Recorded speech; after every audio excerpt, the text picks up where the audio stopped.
कोडरमा लोकसभा में जब 2019 में लोकसभा के चुनाव हुए तो ठीक 2019 से पहले जो अभी वर्तमान में सांसद हैं अन्नपूर्णा देवी जी, वो पहले आरजेडी में थी। यानी आरजेडी ने उन्हें नेत्री बनाया, उंगली पकड़कर राजनीति करना सिखाया। अब बताइए कि वो आरजेडी को छोड़कर 2019 में लोकसभा का चुनाव लड़ी। किससे? भाजपा से। चुनाव जीत भी गई, अच्छी बात है, मंत्री बना दी गई। उनके खिलाफ में चुनाव कौन लड़ रहे थे? बाबूलाल मरांडी जी। बाबूलाल मरांडी कौन है भाई? अभी तो एकदम करंट मुद्दा है, पूरा हर जगह सिर्फ बाबूलाल जी छाए हुए हैं। कार्यकर्ताओं में ज़बरदस्त जोश है। क्यों भाई? क्योंकि वो अभी प्रदेश अध्यक्ष बना दिए गए हैं। अब जरा सोचिए कि जिस अन्नपूर्णा देवी के खिलाफ वो चुनाव लड़ रहे थे जब जेबीएम में थे, तो वही आज एक ही मंच पर जिनके खिलाफ आप बोलते हैं भैया, आप फिर उसी में शामिल हो जाते हैं। कैसे आपके बातों को लोग समझेगा? कैसे समझ सकता है? कैसे आप बोल सकते हैं? आप कभी उसके खिलाफ में बोलते हैं और फिर उसमें शामिल कैसे हो सकते हैं? और शामिल हो जाते हैं। गजब एकदम बदतमीजी है यार, मतलब कोई बातें नहीं है। अब मैंने शब्द हमको लगता है अमर्यादित हो जाएगा अगर आपको जबरदस्त चोट देना पड़ेगा। जितने भी नेता पूरे भारत में दल बदल किए हैं, जो भी दूसरे पार्टी से छोड़ के दूसरे पार्टी में गए हैं, वैसा एक भी नेता जिस दिन भारत में नहीं चुनाव जीतेगा, सब जिस दिन वो नेता हार जाएगा जो दल बदल किया है, उसी दिन लोकतंत्र जो है सो और मजबूत हो जाएगा। ये मेरा कहना है। नमस्कार, आप देख रहे हैं संविधान कब तक। और आज का जो टॉपिक है वो दल बदल नेताओं को लेकर के। दरअसल दल बदल नेता काफ़ी चर्चित में है, जिसके कारण आम जनता लोग काफ़ी परेशान हैं। जनता लोग सवाल उठा रहे हैं कि वोट अगर दें तो दें किसे, क्योंकि जो नेता लोग एक जगह से दूसरी जगह दल बदल रहे हैं, एक पार्टी से दूसरी पार्टी में शामिल हो रहे हैं, इस मुद्दा को लेकर के आज सवाल है। और मेरे साथ संविधान इंडिया के फाउंडर और संविधान कब तक के फाउंडर मौजूद हैं, विकास सर। और विकास सर से बात करके जानने का प्रयास करते हैं कि विकास सर का क्या इस टॉपिक पे ओपिनियन है। आई जानकारी लेते हैं। स्वागत है सर आपका। जी चलिए अमन जी, जैसा कि पिछले बार भी हम लोगों ने टॉपिक को रखा था, और इस बार जो टॉपिक है वो बेहद ही महत्वपूर्ण है। और हमें लगता है कि जो भी हम लोगों के ऑडियंस हैं, जो भी दर्शक हैं, जो जिनका प्यार हमेशा रहता है, उन लोगों को कम से कम समझना होगा। और आज अगर नहीं समझा गया तो बहुत बड़ा नुकसान होगा। और इसको बेहद ही बारीकी से आप समझिए, इसको आप हल्के में लेते हैं इस विषय को। और विषय जो है वो दल बदल को लेकर के है। दल बदल को लेकर के हालांकि कानून बनाए गए हैं। भारत में अभी जो चल रहा है, वर्तमान स्थिति जो है भारत की, वो दल बदलने को लेकर के, जैसे कि महाराष्ट्र जो उठा है बुलबुला, वो पहले ही उठ चुका है। 2016 से दल बदल के जो सिस्टम है वो लगातार चल रहे हैं। लोग कभी इस पार्टी में, कभी उस पार्टी में। तो सवाल ये है कि जो नेता कभी दूसरे नेता, जो आपके सामने वाले जो नेता होते हैं, जो पार्टियां होती हैं, उसके विरुद्ध में जब आप बोलते हैं, आम पब्लिक को बरगलाते हैं, और फिर बाद में एक ही मंच साझा करते हैं, एक ही पार्टी में शामिल हो जाते हैं। उदाहरण के लिए जो है वो आप देख लीजिए, बेहद ही कम समय में हम कहना चाहते हैं। कोडरमा लोकसभा से हम जरा शुरू करते हैं। शुरू करेंगे तो हालांकि बहुत लंबा हो जाएगा, लेकिन कोडरमा लोकसभा से ही आप चले जाइए। कोडरमा लोकसभा में जब 2019 में लोकसभा के चुनाव हुए तो ठीक 2019 से पहले जो अभी वर्तमान में सांसद हैं अन्नपूर्णा देवी जी, वो पहले आरजेडी में थी। यानी आरजेडी ने उन्हें नेत्री बनाया, उंगली पकड़कर राजनीति करना सिखाया। अब बताइए कि वो आरजेडी को छोड़कर 2019 में लोकसभा का चुनाव लड़ी। किससे? भाजपा से। चुनाव जीत भी गई, अच्छी बात है, मंत्री बना दी गई। उनके खिलाफ में चुनाव कौन लड़ रहे थे? बाबूलाल मरांडी जी। बाबूलाल मरांडी कौन है भाई? अभी तो एकदम करंट मुद्दा है, पूरा हर जगह सिर्फ बाबूलाल जी छाए हुए हैं। कार्यकर्ताओं में ज़बरदस्त जोश है। क्यों भाई? क्योंकि वो अभी प्रदेश अध्यक्ष बना दिए गए हैं। अब जरा सोचिए कि जिस अन्नपूर्णा देवी के खिलाफ वो चुनाव लड़ रहे थे जब जेबीएम में थे, तो वही आज एक ही मंच पर खड़े हैं। यानी जेबीएम विलय हो गया, एक ही पार्टी में चले गए, पुराना घर वापसी उनका हो गया। कुतुब मीनार में कूदने जा रहे थे, कुतुब मीनार से कूदने जा रहे थे, कूदे नहीं, अब वापस प्रदेश अध्यक्ष बन गए हैं। अब जरा हम जिस विधानसभा से रिपोर्ट हम लोग करते हैं लगातार, उस विधानसभा पर भी हम नज़र डाल लेते हैं। एक नाम आता है प्रोफेसर जयप्रकाश वर्मा जी का। अब जयप्रकाश वर्मा जी प्योर भाजपाई, भाजपा से विधायक, चुनाव हार गए 2019 में। जब चुनाव हार गए तो वापस चले गए कहाँ? झारखंड मुक्ति मोर्चा में। अब जरा सोचिए कि झारखंड मुक्ति मोर्चा में वो उन्हीं के खिलाफ चुनाव लड़े, डॉक्टर सरफराज अहमद। उनका भी इतिहास देख लीजिए, कांग्रेस में थे, सैंबल ले लिया उन्होंने जेएमएम से, फिर उससे चुनाव लड़ गए। तो हमारा ये कहना है कि आप सिर्फ और सिर्फ कुर्सी के लिए आप किसी पार्टी में शामिल हो जाते हैं, नेता शामिल हो जाते हैं, लेकिन आपको लगता है कभी कभी कि जो जनता होती है ना, वो उसमें बंटवारा होता है। वो नेता के लिए लड़ते हैं। जब किसी एक नेता के लिए कोई लड़ रहा होता है तो वो जनता ही होता है। आप मन साझा कर लेते हैं, एक साथ खड़े हो जाते हैं। जनता के दिल में क्या बीतती है? आप जिस विरोध के साथ जाकर के चुनाव लड़ते हैं, जिसके खिलाफ आप चुनाव लड़ते हैं, बाद में सब आप एक ही साथ हो जाते हैं। तो जनता कम से कम इस बार जागरूक जरूर हो कि जो दल बदलने वाले लोग हैं उससे कम से कम सावधान हो जाइए। और जब तक दल बदलने वाले लोग से सावधान जनता नहीं होगी तब तक विकास की गाथा नहीं लिखी जा सकती है। वो सिर्फ सत्ता सुख पाने के लिए होता है। अच्छा, एक बात बताइए, कितना अच्छा बात है ना कि हम जाते हैं बात करने के लिए, कहाँ जाते हैं? जनता के बीच में जाते हैं और धूर विरोधी बताते हैं कि एकदम इसके पास एजेंडा नहीं है। अगर भाजपा का कोई नेता हो और झारखंड मुक्ति मोर्चा के खिलाफ में बात कर रहा हो कि भैया एकदम इसके पास विकास का कोई मैप नहीं है, कोई ब्लूप्रिंट नहीं है, और आप जो है उसके खिलाफ कहते हैं कि नहीं भैया भाजपा अच्छा सोच रही है, हम भाजपा को ही वोट करेंगे, वही जो है उदाहरण जेएमएम पे भी फिट होता है या अन्य पार्टियों पर भी फिट होता है। जो भी पार्टियां हैं, आप उसी विषय को लेकर के वोट कर देते हैं। बाद में पता चलता है कि जिस नेता को हम वोट दिए, जिस आइडियोलॉजी के खिलाफ, जिस विचारधारा के खिलाफ, जिस काम के खिलाफ, वो भैया उसी में शामिल हो गया। अब बताइए वैसे नेता के साथ क्या किया जाए? तो मेरा ये कहना है कि जो दल बदलने वाले लोग हैं वैसे नेताओं से हम सभी को सावधान होने की जरूरत है। और ऐसे नेताओं को कम से कम जो है एक इसमें जरूर बात है कि ऐसे नेताओं का वोट बहिष्कार होना चाहिए। इन लोगों को वोट नहीं देना चाहिए, क्योंकि इन लोग के पास ना डर खत्म हो गया है। डर क्यों खत्म हो गया? इन्हें लगता है कि हम जो मजबूत तंत्र है उसमें हम शामिल हो गए। पहले उनको कमजोरी लगता है, टिकट का भी कुछ कुछ मसला होता है। अब जब लगता है कि यहाँ पर हम सब कुछ ठीक हो जाएंगे तो उन्हें ये बात का एहसास होता है कि जनता तो भोली भाली है, उसके पास मुद्दे क्या हैं?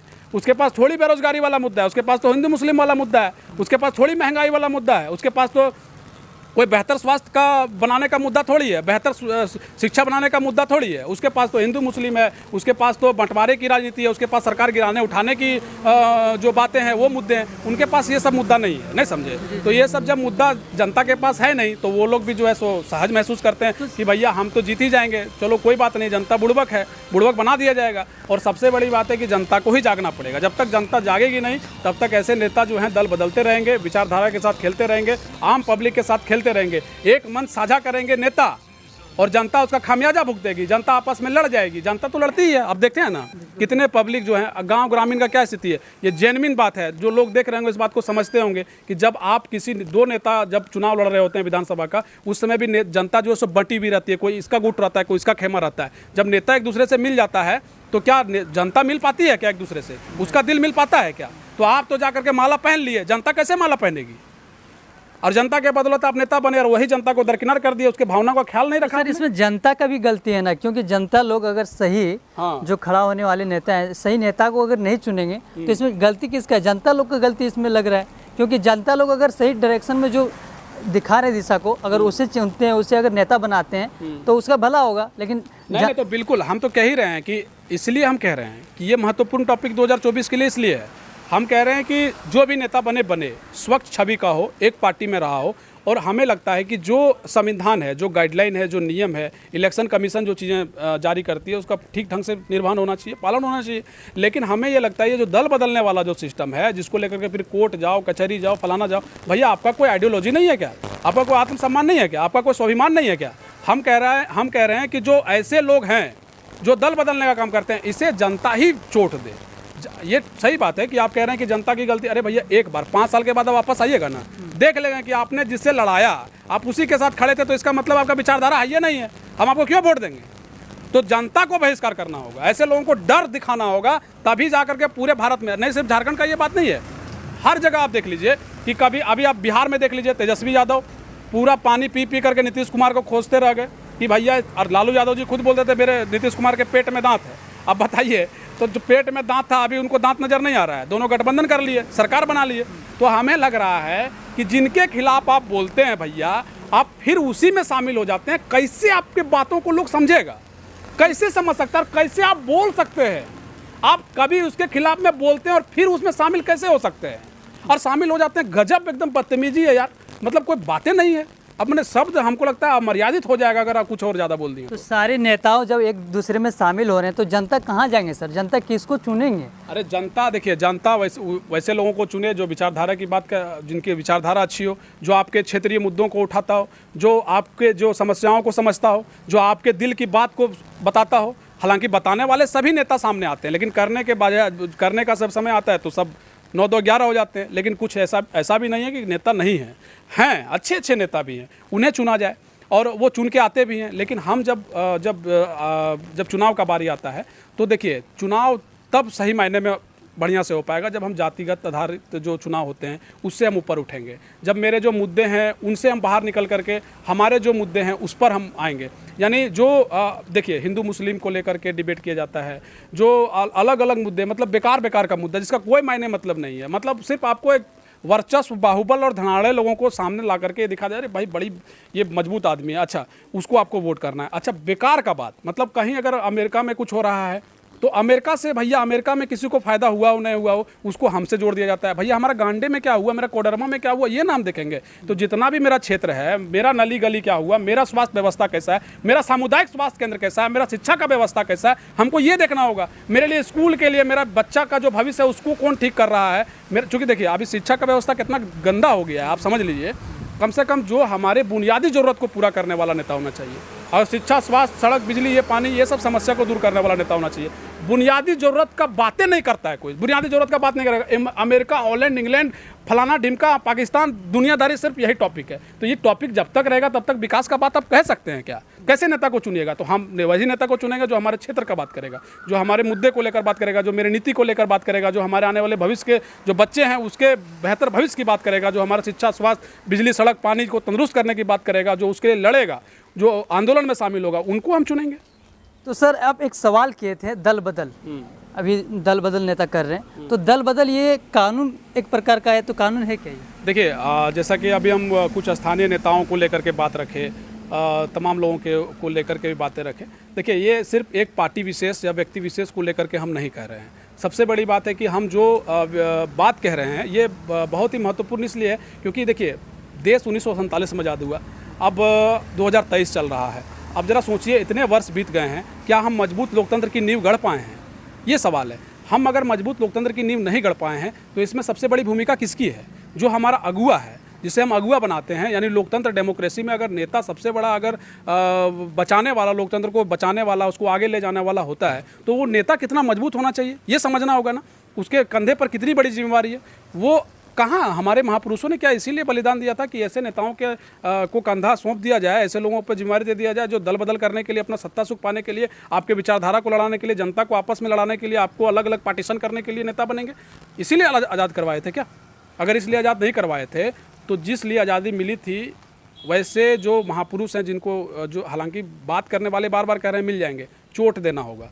ऐसे नेताओं को ज़बरदस्त चोट देना पड़ेगा। जितने भी नेता पूरे भारत में दल बदल किए हैं, जो भी दूसरे पार्टी से छोड़ के दूसरे पार्टी में गए हैं, वैसा एक भी नेता जिस दिन भारत में नहीं चुनाव जीतेगा, सब जिस दिन वो नेता हार जाएगा जो दल बदल किया है, उसी दिन लोकतंत्र जो है सो और मजबूत हो जाएगा। ये मेरा गारंटी। सर यहाँ एक सवाल और बनता है, जो दल बदल नेता हैं उन लोग तो दल बदल लेते हैं, लेकिन उन लोग जीत कैसे जाते हैं सर? जीतने का उन लोग का मोटिव यही है बस। मतलब क्या कहते हैं, बहरूपिया है वो लोग, बहरूपिया को समझने के लिए आपको थोड़ा समय देना पड़ेगा। 5 साल में बहरूपिया को आप पहचान लिए तो अगली बार उसको हटा दीजिए, बहरूपिया से ही आप उसको छोड़ दीजिए, वो जंगल में उसको रहने छोड़ दीजिए। आप उसमें फिर देखिए 5 साल में आपने देख लिया ना उसका क्या आइडियोलॉजी है, आपको लड़वा दिया ना कि आप दूसरे के विचारधारा को खिलाफ में बोल के। भाजपा ने जो फलाना पार्टी के बारे में बोला, फलाना पार्टी ने फलाना पार्टी के बारे में बोला, और फिर नेता एक ही जगह चले गए। तो मेरा ये कहना है कि आप किसी को गलत बोल रहे थे, अभी आपको वो सही लग रहा है। भारत के प्रधानमंत्री नरेंद्र मोदी ने एनसीपी को गलत कह दिया, 70,000 करोड़ का बैंक घोटाला का आरोप लगा दिया और उसी पार्टी को शामिल कर लिए। मैंने भ्रष्टाचार वहाँ पे सब ठीक हो गया, मतलब सब कुछ स्वच्छ हो गया, सब कुछ ठीक है अभी। अब बताइए, मतलब कोई नेता जो है वो नेता कैसे नेता कहा सकता है? इन नेताओं को हम बोले ना, एक बस स्पष्ट बात है कि इन नेताओं को जब तक आप हराइएगा नहीं, जनता जब तक जवाब नहीं देगी, तब तक इसी तरीके से ये लोग करते रहेंगे और हम लोग को छलने का काम करेंगे, पीठ में छुरा घोपेंगे, धोखेबाजी करेंगे, भ्रष्ट। ये सबसे बड़े भ्रष्टाचारी, हम भ्रष्टाचार का आरोप लगाते हैं। सबसे पहले तो ऐसे जो करने वाले लोग हैं इनको सबसे पहले सत्ता से हटाना चाहिए। दल बदल जो है, दल बदल कानून जो है वो सबसे पहले, इसके जो पीछे कहानी है वो दिलचस्प है, थोड़ा सा पढ़ के सुना देते हैं, दर्शकों को थोड़ा अच्छा लगेगा। देखिए, दल बदल कानून क्यों लाया गया, इसके पीछे एक दिलचस्प कहानी ये है कि 1967 में हरियाणा की हसनपुर विधानसभा सीट से निर्दलीय प्रत्याशी गया लाल ने जीत दर्ज की थी। पहले उन्होंने कांग्रेस का हाथ थामा, फिर कांग्रेस छोड़कर जनता पार्टी में शामिल हो गए। 9 घंटे में ही उन्होंने फिर से पार्टी बदल ली और दोबारा कांग्रेस का दामन थाम लिया। इस घटना के साथ ही दल बदलुओं के लिए आया राम गया राम की कहानी जो है वो कहावत प्रसिद्ध हो गई, आया राम गया राम, अब सुने होंगे। ये बार बार होने वाली सियासी उठापटक और हॉर्स ट्रेडिंग को रोकने के लिए साल 1985 में राजीव गांधी की सरकार ने 92वां संवैधानिक संशोधन कर दल बदल विरोधी कानून पारित किया। इस कानून का मकसद राजनीतिक लाभ के लिए नेताओं के पार्टी बदलने को रोकना था। इस कानून को 10वीं अनुसूची में रखा गया है। देखिए, एक बात और भी है, दल बदल कानून बनने के बाद भी कई पार्टी व कई नेता दल बदल करते हैं, जैसा कि हम लोग इसी टॉपिक पर चर्चा कर रहे थे। तो कुछ एक आंकड़ा जो है, वो आंकड़ा थोड़ा दर्शकों को हम समझा देना चाहते हैं। आंकड़ा ये है, 2016 में अरुणाचल प्रदेश की पीपल्स पार्टी के 43 विधायक में से 33 विधायक बीजेपी में शामिल हो गए। 2018 में गोवा में कांग्रेस पार्टी के 2 विधायक पार्टी बदलकर बीजेपी में शामिल हो गए। 2020 में मध्य प्रदेश में कांग्रेस पार्टी के 22 विधायकों ने पार्टी से बगावत करते हुए अपना इस्तीफा दे दिया और 21 मार्च को बीजेपी का दामन थाम लिया। 2022 में शिवसेना के विधायकों ने विरोध कर दिया और शिवसेना पार्टी को तोड़कर बीजेपी के साथ सरकार बना ली। गजब हो गया ना। यही वीडियो जो है, अगर हम लोग लंबा करेंगे और नेताओं के बारे में बोलेंगे, बहुत लंबा हो जाएगा। लेकिन असल मायने ये है इन सब विषय का, और जो विषय आपने दल बदल को लेकर रखा और जो हम लोग दर्शकों को बताना और समझाना चाहते हैं, वो यही है कि भैया दल बदल जो है ये करना कहीं से ठीक नहीं है। आप कैसे लोकतंत्र की नींव रखना चाहते हैं, कैसा विकास की गाथा गढ़ना चाहते हैं? 5 साल जब आपको काम करने का मौका दिया जाता है तो आप 5 साल काम करने के बजाय सत्ता कब्जाने में, सत्ता गिराने में, उठाने में लगे रहते हैं। मेरी कुर्सी कैसे बच जाए, नेता को बस यही चीज़ से मतलब है। बाकी बात आपका जो विषय है वो आपका विषय है, आप वो विषय को रखिए। 5 साल के बाद फिर आएंगे, फिर उसी विषय पर चर्चा होगी। और विषय सबसे बड़ा, अभी कोविड काल आया भैया, आप हमें बताइए कि जो सामुदायिक स्वास्थ्य केंद्र ब्लॉक स्तर पर बनाए गए हैं, और उसके बाद भी आप जितने भी लोग देख रहे होंगे उनको पता होगा, जो गांव ग्रामीण के लोग होंगे आपको पता होगा, आपके क्षेत्र में उप स्वास्थ्य केंद्र जैसा जो है सो केंद्र बना होगा, जहां पे जो प्रसूति महिलाएं थी, गर्भवती महिलाओं के लिए वहां पे व्यवस्था की गई थी ताकि बहुत दूर जाना ना पड़े, तुरंत जो तत्काल इमरजेंसी है, फर्स्ट एड कम से कम वहाँ पे मिल सके। वैसे उप स्वास्थ्य केंद्र की स्थिति अभी क्या है? सब जर्जर हालत में पड़े हुए हैं, वहाँ डॉक्टर है ना नर्स है, कुछ भी नहीं है भाई। और हम कह रहे हैं कि जब आपके पास स्वास्थ्य की बेहतर बुनियाद जो है उसको आपने ठीक ढंग से नहीं गढ़ा है, आपने शिक्षा की व्यवस्था को जो है सो पूरा खटारा बना के रख दिया है, तो ये खटारे के सवारी में बैठ करके नेताजी अभी 2024 में फिर आएंगे तो जनता को उसका मुंह तोड़ जवाब देना होगा। और मुंह तोड़ जवाब जिस दिन जनता देना शुरू कर देगी उस दिन सब कुछ ठीक हो जाएगा। सर, अभी आप एक्शन ले रहे हैं।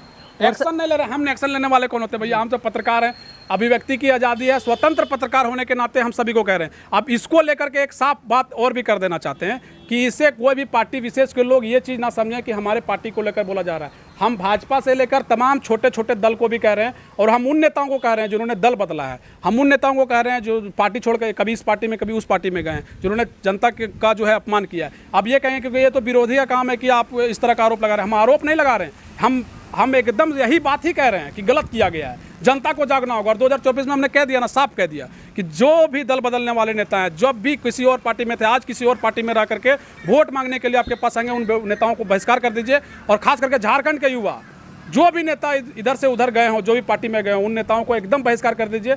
हम गारंटी बोलते हैं कि लोकतंत्र हमारा मजबूत हो जाएगा और झारखंड में जो विकास की रफ्तार है ना, वो 50 गुना स्पीड में बढ़ना शुरू हो जाएगी। सर, आप बहुत अच्छा बात बोल रहे हैं कि मतलब जो नेता हैं, अगर जो दल बदल रहे हैं, उन लोगों को अगर सही नज़रिए से देखा जाए और जो अच्छे नेता हैं उसे लाया जाए तो झारखंड में डेवलप करने की शुरुआत हो जाएगी। लेकिन सर, आप आवाज़ उठा रहे हैं, बहुत अच्छा काम कर रहे हैं, सच्चाई के खिलाफ आवाज़ उठा रहे हैं, झूठा को दबा रहे हैं। लेकिन सर, बहुत ऐसे नेशनल मीडिया लोग हैं जो गोदी मीडिया हैं, उन लोग तो आवाज़ नहीं उठा रहे हैं सर। तो आपके सुनिए सर, आपके एक आवाज़ उठाने से क्या मतलब ये हो सकते हैं झारखंड डेवलप हो सकते हैं? देखिए, झारखंड डेवलप जो है सो सिर्फ मेरे कह देने से नहीं हो सकता है। हर झारखंडी को जागना होगा। हर चुनाव के दौर में जब 5 साल में एक बार जब चुनाव आता है, चुनाव को छोटा मोटा चीज़ नहीं होता है। लोग कहते हैं हमें राजनीति से क्या मतलब नहीं है। भैया, राजनीति से हमको मतलब नहीं है। क्यों मतलब नहीं है भाई? आपका तो पूरा तंत्र जो है वो राजनीति से जुड़ा हुआ है। आप वोट देते हैं, सरकार बनती है, तभी सब चीज़ें व्यवस्था के रूप में चलती है, चाहे प्रशासनिक हो, चाहे किसी भी तरीके से हो, कार्यपालिका हो, न्यायपालिका हो, विधायिका हो, या फिर जो भी चीज़ें वो लोग डेमोक्रेसी से चल रही है, आपके एक वोट से चल रही है। आपका वोट का महत्व आपको समझना पड़ेगा। और जो गोदी मीडिया की बात आप कह रहे हैं, गोदी मीडिया तो काम उसका घर चलाना है, उसको बड़ा बड़ा महल बनाना है, उसको बड़ा बड़ा गाड़ी चलाना है। हम लोग को कौन सा महल? हम लोग तो भैया किसान परिवार से हैं। हम लोग खाएंगे घर का जो भी मिल जाए, दाल भात भुंजिया अचार, कभी नहीं मिले तो भैया माड़ो भात खा लेंगे। और उसके बाद चलना क्या है? चलने के लिए सब व्यवस्था हो ही जाता है, यहाँ जाना है वहाँ जाना है। बात और पढ़ने के लिए किताब है, सोशल मीडिया का सहारा है, पढ़ लेते हैं, लिख लेते हैं। हम लोग तो बोलेंगे ना, हम लोग को महल नहीं बनाना है, हम लोग को चार्टेड प्लेन नहीं चाहिए, हम लोग को बड़ा बड़ा महंगा मतलब क्या कहते हैं ब्रांडेड कपड़ा नहीं चाहिए। चलेगा, ऐसे ही चलेगा। लेकिन कम से कम अगर हम नहीं बोल पाए तो आने वाली पीढ़ियाँ तो बोलेंगी ना कि आपने क्या किया। गोदी मीडिया तो ये कर रहा था, लेकिन आपने क्या किया। जिनका जो काम है वो करे, हम किसी की आलोचना नहीं करना चाहते हैं। मेरा जो काम है वो हम करेंगे। झारखंड में जो हित के फैसले हैं वो नहीं हो रहे हैं, भारत में ठीक ढंग से चीज़ें नहीं चल रही हैं, तो हम कम से कम बोलेंगे। अभिव्यक्ति की आज़ादी है, स्वतंत्र पत्रकार हैं, बोल सकते हैं। इसीलिए हम कह भी रहे हैं कि 2024 है और कम से कम 2024 में मतदाताओं को जागना चाहिए। और मतदाता को लेकर के कहा जाता है कि हर लोग वोट करें, एकदम बड़ा बड़ा ब्रांड एम्बेसडर बनाया जाता है, बड़े बड़े फिल्म स्टार, बड़े बड़े सेलिब्रिटी को उतारा जाता है वोट करने के लिए, और उंगली में बोला निशान वाला दे करके ऐसे किया जाता है कि लीजिए हमने वोट कर दिया, आपने किया कि नहीं। अरे भैया, हमने किया कि नहीं ठीक है, लेकिन कम से कम एक अलग कैंपेनिंग होना चाहिए कि हम नेताओं का भी कैंपेनिंग होना चाहिए, पार्टियों का जो है एक दायरा होना चाहिए। मेरा जो कॉन्सेप्ट है पार्टी को वोट करने को लेकर वो भी क्लियर होना चाहिए, तब जा करके हम कह सकेंगे ना कि हमारा देश मजबूत हो रहा है। हम बेहतर नेता को ही नहीं चुन पाएंगे तो कहाँ से हम बढ़िया डेमोक्रेसी का हम बात कहेंगे कि भैया हमारा लोकतंत्र मजबूत है। विश्व का सबसे बड़ा लोकतंत्र की बात हम करते हैं, और इस लोकतंत्र में यहाँ जो नेता हैं, जो इसके संरक्षक हैं, वो एक नंबर के चोर, लुटेरे और भ्रष्ट और दल बदलू लोग हैं। इन लोग कोई काम करने वाला है, कभी नहीं हो सकता ऐसा। ठीक है सर, धन्यवाद आपका। तो अभी आप सुन रहे थे संविधान कब तक के फाउंडर को, और दरअसल आने वाले 2024 में देखने का उम्मीद है कि जनता लोग किसे चुनेंगे, कौन से नेताओं को लाएंगे आगे। तब तक बने रहिए संविधान कब तक के साथ। धन्यवाद।